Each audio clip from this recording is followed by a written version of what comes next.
Hi friends, இன்றைக்கி நம்ம பார்க்க போகிற ஸ்டிச்சுங்க embossed beads mat filling stitch வந்து எப்படி போகிறதுன்னு சொல்லிட்டு பார்க்கலாங்க.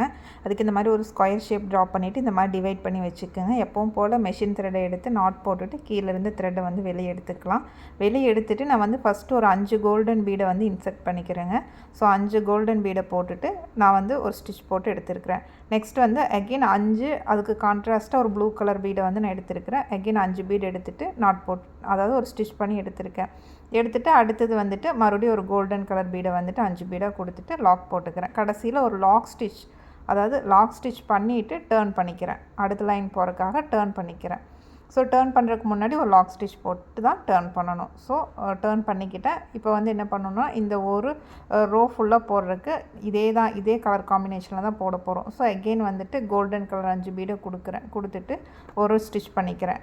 நெக்ஸ்ட்டு வந்துட்டு ப்ளூ கலர் வந்து கொடுக்குறேன், ஒரு ஸ்டிச் பண்ணிக்கிறேன். நம்ம இதுக்கு லாக் ஸ்டிச் கூட போடணுங்கிற அவசியம் இல்லை. டேர்ன் பண்ணும்போது மட்டும் லாக் ஸ்டிச் போட்டால் போதும். இப்போ பாருங்கள், டேர்ன் பண்ணுறேன், அதனால் லாக் ஸ்டிச்சை போட்டுட்டு டேர்ன் பண்ணிக்கலாம். ஸோ நம்ம இங்கே வந்துட்டு மறுபடியும் வந்து கோல்டன் கலர், அதாவது நம்ம அந்த ஃபஸ்ட்டு டிவைட் பண்ணியிருக்கிற வரைக்கும் இதே மெத்தடில் தான் போக போகிறோம். அதாவது இதே கலர் காம்பினேஷனில் தான் போக போகிறோம். ஸோ கோல்டன் 5, ப்ளூ 5, கோல்டன் 5, கடைசியில் லாக் ஸ்டிச் போட்டுட்டு டேர்ன் பண்ணிக்கிறோம். மறுபடியும் இப்போ என்ன பண்ணுறோம், கோல்டன் கலர் கொடுத்துட்டு ஒரு ஸ்டிச் பண்ணிக்கிறோம். தென் வந்து ப்ளூ கலர் கொடுத்துட்டு ஒரு ஸ்டிச் பண்ணிக்கிறோம். பாருங்கள், இப்போ கோல்டன் கலர் கொடுத்துட்டு ஒரு ஸ்டிச் பண்ணியாச்சு.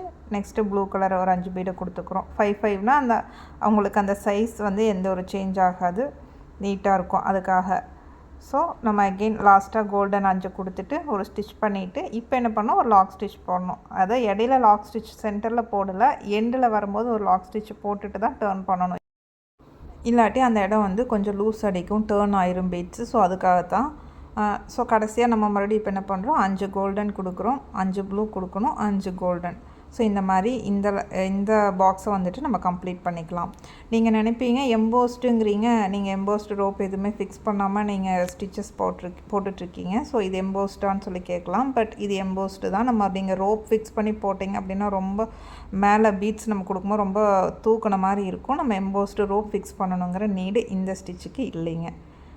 ஸோ இப்போ நெக்ஸ்ட் நம்ம என்ன பண்ண போகிறோன்னா, இப்போ இந்த ரோவை முடிச்சிட்டோம். நெக்ஸ்ட்டு இப்போ என்ன பண்ணணுன்னா கான்ட்ராஸ்ட், அதாவது ஆப்போசிட்டாக கொடுத்துக்கலாம். இப்போ கோல்டனுக்கு பதிலாக ப்ளூக்கு பதிலாக கோல்டன், அந்த மாதிரி.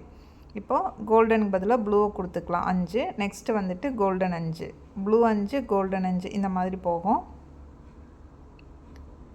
ஸோ இப்போ ப்ளூ 5 இந்த மாதிரி கொடுத்துட்டு கடைசியில் லாக் ஸ்டிச்சை போட்டுட்டு டேர்ன் பண்ணிக்கலாம். புரிஞ்சிருக்குன்னு நினைக்கிறவங்களுக்கு. அதாவது ஃபஸ்ட்டு கோல்டன் ப்ளூ கோல்டன், இப்போது ப்ளூ கோல்டன் ப்ளூ. அப்போ கொடுக்கும்போது தானே உங்களுக்கு அந்த மேட் ஃபினிஷ் வரும், ஸோ மேட் லுக் வரும். ஸோ அதுக்காக தான் இப்போ என்ன பண்ணோம், இதே மாதிரி இந்த ரோ ஃபுல்லாகவே 5 லைனை வந்துட்டு ப்ளூ கோல்டன் ப்ளூ அப்படின்னு சொல்லிட்டு கொடுத்து கம்ப்ளீட் பண்ணிக்கலாம். நம்ம ஆல்ரெடி மேட் ஃபில்லிங் வந்து படிச்சிருக்கிறோம், அதே தான். பட் அதில் வந்து த்ரெட்டில் போடுவோம், இங்கே பீடில் போடுறோம், வேறு ஒன்றுமே இல்லை. அப்புறம் இப்போ இருந்து நீங்கள் இந்த பீடு வந்து ரொம்ப ஹேண்டில் பண்ணுற மாதிரி, அதாவது பீட் நீடில் வந்து ரொம்ப யூஸ் பண்ணுற மாதிரி இருக்கும். அப்போ வந்து உங்களுக்கு இந்த நீடில் புதுசாக, அதாவது பிகினராக இருக்கும்போது நீளமாக இருக்கிறதுனால ஆடுற மாதிரி இருக்கும் நீடில். அதாவது லூஸாக ஒரு மாதிரி ஹேண்டில் பண்ணுறதுக்கு ஒரு மாதிரி டிஃபிகல்ட்டாக இருக்கிற மாதிரி இருக்கும். போக போக உங்களுக்கு பழகிரும். அதை பார்த்துட்டு நீங்கள் இந்த ஸ்டிச்சை வந்து ஸ்கிப் பண்ணாதீங்க. கண்டிப்பாக நம்ம ப்ளவுஸ்லலாம் பீட்ஸ் நிறைய யூஸ் பண்ணுவோம், பீட் லோடிங். ஸோ அதனால் இந்த நீடில் வந்து நல்லா ப்ராக்டிஸ் பண்ணிக்கிங்க. அதே மாதிரி ஜர்தோசிக்கு நம்ம இந்த நீடில் தான் யூஸ் பண்ணுவோம்.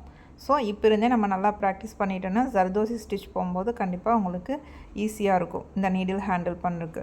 ஸோ இப்போ இந்த ரோ முடிச்சுட்டு இப்போ என்ன பண்ணுறோம், கோல்டன் ப்ளூ கோல்டன் அந்த மாதிரி கொடுப்போம். பாருங்கள், golden 5, blue 5 bead, again golden 5 bead, இந்த மாதிரி கொடுத்துட்டு டேர்ன் பண்ணுறதுக்கு முன்னாடி ஒரு லாக் ஸ்டிச்சை போட்டு டேர்ன் பண்ணிக்கலாம். நம்ம சென்டரில் மட்டும்தான் லாக் ஸ்டிச் கொடுக்க மாட்டோம், கண்டினியூவாக போட்டுட்டு போயிட்டே இருப்போம். பட் டேர்ன் பண்ணுறதுக்கு முன்னாடி லாக் ஸ்டிச்சை கொடுத்துட்டு டேர்ன் பண்ணிக்கணும். உங்களுக்கு இந்த கிளாஸில் எதாவது டவுட் இருந்ததுனாலும் வாட்ஸ்அப் பண்ணுங்கள். டவுட் வரதுக்கு வாய்ப்பே இல்லை, ஏன்னா நம்ம நிறைய ஸ்டிச்சஸ் பார்த்துட்டோம். புதுசாக யாராவது பார்க்குறீங்க அப்படின்னு சொன்னால் நம்மளோட பேசிக் ஆரி கிளாஸ் ப்ளேலிஸ்ட் இருக்குது, அதில் போய் பாருங்கள். நம்ம நிறையா பேசிக் கிளாஸஸ் வந்து போட்டிருக்கிறோம். அதை பார்த்துட்டு நீங்கள் அதுக்கப்புறம் அட்வான்ஸ் கிளாஸஸ் வந்தீங்கன்னா கண்டிப்பாக உங்களுக்கு ஈஸியாக இருக்கும், டிஃபிகல்ட்டாக இருக்காது. நம்ம வாட்ஸ்அப் கிளாஸில் நீங்கள் ஜாயின் பண்ணணும்னு நினச்சிங்கன்னா மேலே தெரிகிற வாட்ஸ்அப் நம்பருக்கு வாட்ஸ்அப் பண்ணி நீங்கள் கிளாஸில் ஜாயின் பண்ணிக்கலாம். ரெகுலராக நம்மளோட வீடியோஸ் பார்த்துட்டு நீங்கள் ஒர்க் பண்ணி சென்ட் பண்ணுற மாதிரி இருக்கும். கரெக்ஷன்ஸ் பார்த்துட்டு நான் சென்ட் பண்ணுவேன். நீங்கள் அடுத்தடுத்த கிளாஸஸ் வந்து போய்க்கலாம். ஸோ இன்ட்ரெஸ்ட் இருக்கிறவங்க மேலே தெரிகிற வாட்ஸ்அப் நம்பருக்கு வாட்ஸ்அப் பண்ணுங்கள்.